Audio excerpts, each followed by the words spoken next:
Assalamualaikum warahmatullahi wabarakatuh. Salam sejahtera buat kita semua. Om Swastiastu.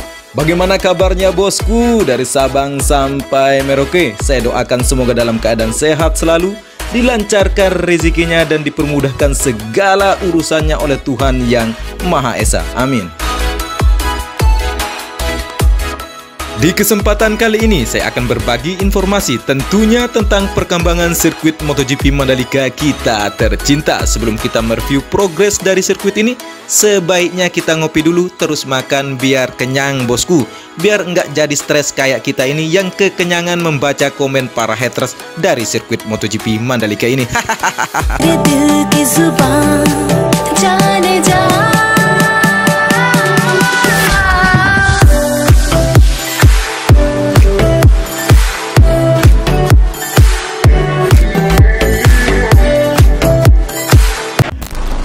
Biar tidak terlalu serius bosku melihat progres pembangunan sirkuit MotoGP Mandalika yang terkesan lamban, lelet, dan tidak akan jadi katanya. Saya tegaskan sirkuit MotoGP Mandalika akan rampung di tahun ini bosku. Saya akan mencoba mereview progres pembangunan sirkuit MotoGP Mandalika tetap dari trek lurus biar tidak keliru melihatnya sampai dengan tikungan ke-17. Dan untuk diketahui bahwa video ini saya ambil di hari Kamis tanggal 14 Januari tahun 2021 karena hari Jumat hujan, jadi saya tidak ke TKP karena becek tak ada ojek, becek tak ada ojek bosku. Di trek lurus, capaian pengerjaan sudah hampir finish pengerjaan baik dari drainase Horoton tipe Reseplik High Cap seri T8300 maupun tipe Vaserfix Super 100. Pengerjaannya sudah mendekati dekat tunnel 1 atau terowongan. Selain itu, pemberian subis di area main track, service road, pit lane sudah dikeraskan dan diratakan sehingga terlihat semua nama bagian dari trek lurus ini. Sebenarnya kalau bosku memahami alur pembangunan, maka melihat pembangunan sirkuit MotoGP Mandalika ini lagi sebentar rampung pengerjaan dari semua lintasannya karena proses penghamparan subis maupun pengaspalan tidak akan lama memakan waktu karena paling lama adalah tahap agregat tanah sampai dengan layar ketiga, pembuatan drainase Horoton sepanjang trek sirkuit, pembuatan drainase induk untuk menampung semua aliran air yang jatuh di atas lintasan sirkuit MotoGP Mandalika ini. Selanjutnya yang lama pembuatannya yaitu tunnel atau terowongan, dan saya yakin di bulan ini kedua tunnel akan rampung penimbunannya dan penyambungan dari badan terowongan dengan kedua sayapnya, terkecuali mungkin agak lambat penyelesaian di terowongan kedua di sayap kiri serta penyambungan dari badan terowongannya dari terowongan 2 yang ada di antara tikungan ke-7 dan tikungan ke-8. Di depan kita ini merupakan tunnel 1 atau terowongan yang lagi sebentar lagi akan dilakukan pengecoran di bagian sambungan antara terowongan dengan kedua sayapnya. Penyambungan ini lagi menunggu pemasangan bagi sting di bagian sambungan karena besi sudah terpasang di dinding sambungan, lalu dilakukan pengecoran dari sambungan badan terowongan dengan sayapnya. Sedangkan proses penimbunan pada badan terowongan sudah hampir rata dengan lintasan, tinggal dilakukan pengecoran di sisi kanan maupun kiri dari badan terowongan supaya ketika dilakukan penghamparan subis di atasnya tidak akan terjadi penurunan lapisan tanah sebab sudah dilakukan pengerasan berlapis-lapis. Ditambah lagi pengecoran di atasnya dan itu yang akan membuat tidak akan terjadi pergeseran lapisan tanah di terowongan ini.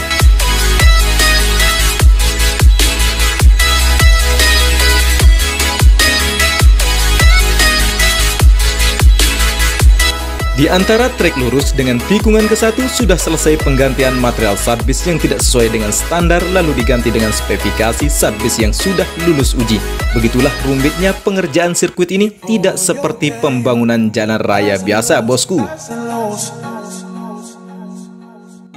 Di depan kita ini merupakan tikungan pertama atau ke-1 yang lagi proses pemasangan drainase Horoton di sebelah kiri dari main track atau antara main track dengan run-off ditanam sistem drainase Horoton tipe Reseplik High Cap seri T8300 dan di tengah dari main tracknya ditanam sistem drainase tipe Vaserfix Super 100 yang membentang dari trek ke-1 sampai dengan tikungan kedua. Selain itu, kita lihat proses penghamparan kembali subis atau LPA di bagian main track oleh alat berat berjenis finisher, dan aktivitas proyek diawasi ketat oleh kedua kontraktor bule dari Prancis dan Italia.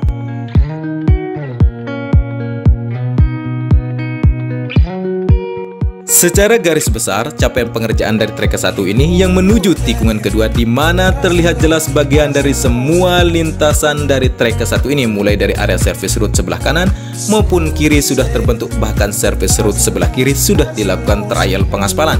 Area gravel sudah dihamparkan sangat bagus, material kerikil halus sebagai titik jatuh dari para rider MotoGP ketika terjadi accident saat balapan nantinya, dan area main track sudah diberikan sub-bis atau LPA. Sedangkan untuk tikungan kedua, masih proses pengerasan agregat tanah tahap ketiga di bagian service road maupun area gravel, di mana dari tikungan kedua sampai dengan tikungan ketiga hanya main track yang sudah diberikan sub-bis atau LPA, dan di bagian sebelah kiri dari service road dari tikungan ketiga lagi proses pembuatan saluran drainase.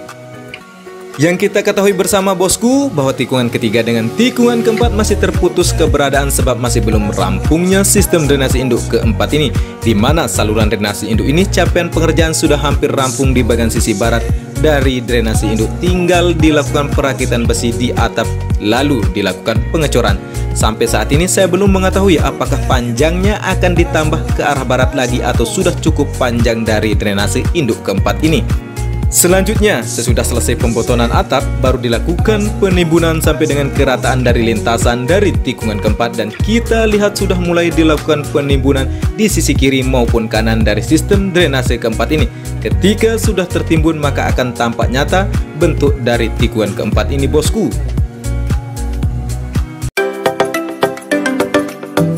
Sedangkan dari tikungan keempat menuju tikungan kelima yang sudah dilakukan penggalian untuk tempat ditanamnya sistem drainase horoton tipe reciproc high cap seri T8300 akan dimulai pengerjaan pemasangan, dan kita lihat sistem drainase horoton tipe reciproc high cap seri T8300 sudah ditempatkan di trek keempat ini, di mana proses penggalian saluran drainase akan dilakukan sampai dengan tikungan ketujuh dekat dengan terowongan kedua. Di tikungan kelima juga sudah dilakukan penggalian saluran drainase horoton, dan kita lihat sudah mulai melakukan pembetonan dasar di saluran drainase horoton ini. Oh ya bosku, di samping kiri dari service road dari trek kelima ini, keberadaan rumah warga sudah mulai melakukan pembongkaran rumah secara mandiri dan sukarela, sebab alhamdulillah sudah diberikan kompensasi untuk membangun kembali rumah di tempat lain oleh ITDC. Ketika warga sudah mengamankan seluruh perabotan rumah tangganya, selanjutnya akan dilakukan land clearing.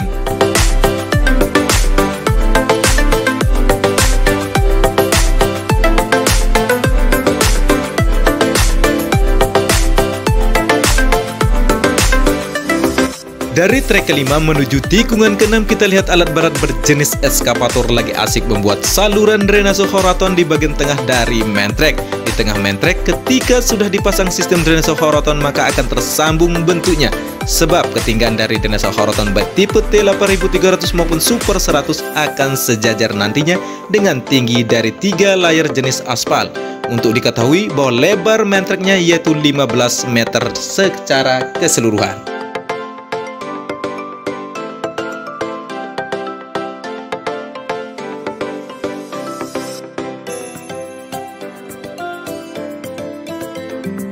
Di dekat tikungan ketujuh, di bagian gravel sebelah kiri ada aktivitas pengerjaan penghamparan terpal untuk area gravel, dan ketika terpal sudah dihamparkan maka siap untuk diberi material kerikil halus untuk area gravelnya.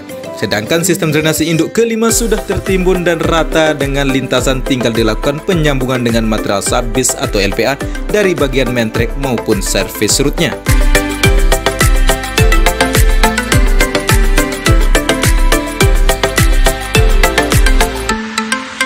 Di depan kita ini merupakan tunnel atau terowongan kedua, di mana keberadaannya tepat di antara tikungan ketujuh dengan tikungan ke-8. Capaian pengerjaan dari terowongan kedua ini meliputi penimbunan di sisi kanan maupun kiri dari terowongan sudah mencapai ketinggian dari atap terowongan. Lalu akan dilakukan pembetonan sejajar dengan atap terowongan di atas tanah timbunan. Proses penjambungan badan terowongan dengan sayap kanan atau pintu keluar dari terowongan 2 ini sedang berlangsung pengecoran pada bagian sambungan antara badan terowongan dengan sayapnya. Aktivitas pekerja lagi mengaliri material beton yang dikeluarkan dari mobil molen yang membawa material cor semen bercampur pasir dan kerikil. Sedangkan bagian sambungan dari terowongan ini berfungsi sebagai tempat sumur penampungan air dan mesin penyedot air. Ketika air masuk ke terowongan waktu hujan, maka air yang masuk ke terowongan akan ditampung di sumur penampungan lalu disedot dengan mesin penyedot air. dan akan dialiri atau dibuang airnya ke drainase terdekat, sehingga sistem sumur penampungan ini sangat membantu supaya kondisi dari dalam terowongan bebas dari genangan air atau banjir. Proses pengerjaan pengecoran di bagian penimbunan atap kedua sisi terowongan sedang dilakukan perakitan besi sebagai rangka supaya antara atap terowongan bagian atas timbunan tanah menyatu dengan beton yang akan menjadi penguat dari lintasan yang akan menopangnya. Fungsinya supaya struktur tanah tidak bergerak atau mengunci lapisan tanah antara badan terowongan.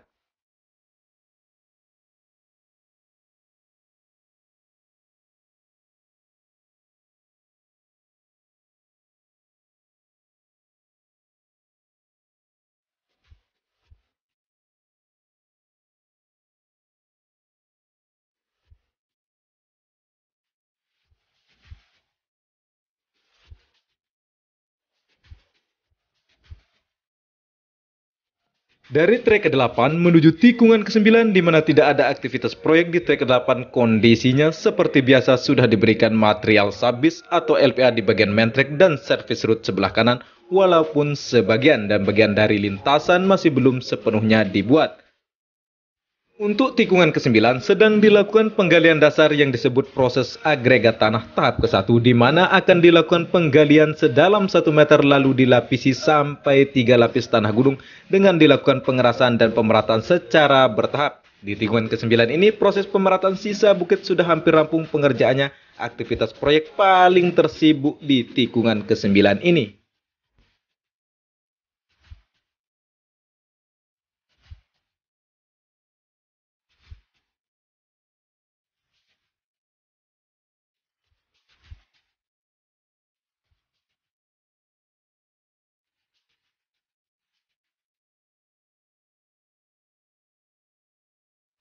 Di trek ke-9 yang menuju tikungan ke-10, aktivitas proyek lagi proses pemasangan drainase Horton Versafix Super 100 di bagian tengah dari main trek. Dan kita lihat aktivitas pekerja lagi memasang sistem drainase Horton Versafix Super 100.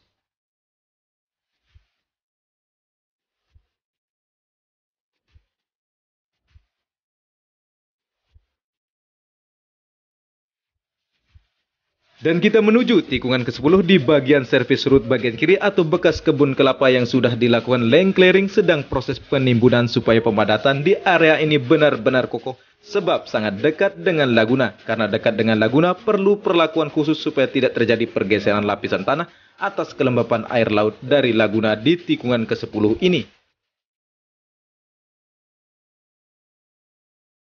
Di tikungan ke-11, proses pengerjaan penanaman pipa optik di bagian sisi kiri dari service road sedang dikerjakan dan di bagian drainase induk ke-6 sedang dilakukan penimbunan serta area gravel sudah diberikan material kerikil halus walaupun sebagian.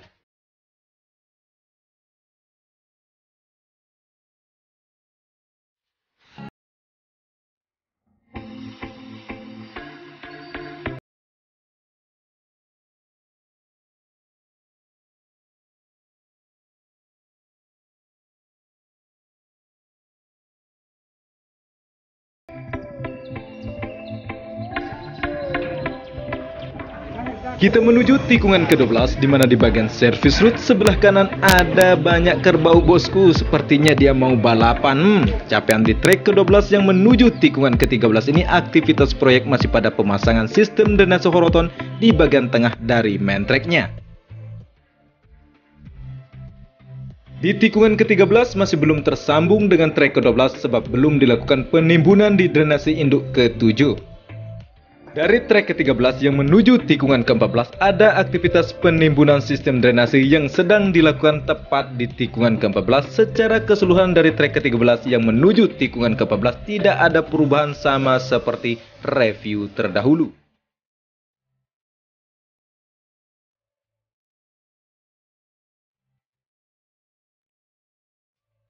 Di antara trek ke-14 yang menuju tikungan ke-15 dekat dengan sistem drainase ke-8 merupakan pemukiman warga yang sudah mengemas perabot rumah tangganya. Sudah membongkar secara sukarela rumahnya sendiri juga dengan asas gotong royong. Selesai itu baru dilakukan land clearing. Dan ketika saya merekod video momen di sini bosku, mata batin saya harus berkata lain. di mana kembangan sirkuit MotoGP Mandalika ini akan menyisakan cerita perih, pahit, dan harus kehilangan segala sejarah hidup mereka. Bukan permasalahan sudah dibebaskan atau diberikan sebuah kompensasi uang pengganti, bukan itu yang saya ingin utarakan di sini. Yang saya ingin sampaikan yaitu di sisi psikologis warga, dan ini merupakan ina amak kami, sebutan bagi orang tua di Pulau Seribu Masjid ini, bosku. Mereka sudah hidup puluhan tahun berbagi cerita, berbagi cinta, lahir seorang anak, tumbuh besar dengan segala momen hidup terekam di tempat ini. Namun nasib berkata lain, mereka harus meninggalkan segala kenangannya, sebab kenangan dan kenyamanan serta kebersamaan itu tidak bisa dihargai dengan ukuran uang sekalipun. Kemarin banyak sekali yang mencaci mereka. Kapan mereka digusur, katanya. Bahasa yang membuat hatiku renyuh. Mereka itu bukan menumpang, tapi tanah nenek moyangnya. Namun mereka rela memberikan buat kalian kesenangan, hiburan, serta kebanggaan. Demi harga diri Indonesia, mereka rela berpisah dengan keluarganya, mencari tempat baru. Jadi mereka semua yang terdampak pembangunan sirkuit ini merupakan pahlawan pembangunan bagi saya sendiri. Mereka rela meninggalkan segalanya di sini dan membangun cerita baru yang belum tentu mereka dapatkan di tempat lain. Dan kita belum tentu sanggup ketika kita berada di posisi mereka saat ini. Dan saya ucapkan salam hormat saya bagi semua warga yang merelakan tanahnya untuk pembangunan sirkuit MotoGP Mandalika Indonesia ini. Untuk tikungan ke-15, 16, 17, kondisinya masih dalam pengerasan agregat tanah tahap ketiga di area gravel. Kesimpulan bahwa sirkuit MotoGP Mandalika pasti tuntas pembangunannya di tahun ini. Cukup sekian informasi yang saya dapat sampaikan dan suguhkan kepada bosku. Semoga menjadi penambah wawasan untuk kita semua, dan mari terus kawal pembangunan sirkuit MotoGP Mandalika. Bagi bosku yang ingin menanyakan atau berpendapat tentang progres pembangunan dari sirkuit MotoGP Mandalika, silahkan tulis di kolom komentar. Oh ya bosku, bagi yang berkenan membantu perkembangan dari channel ini, cukup mudah caranya, cukup like, share, dan subscribe. Saya Edi Sindoro, salam persahabatan dari anak Lombok, matur tampiasih.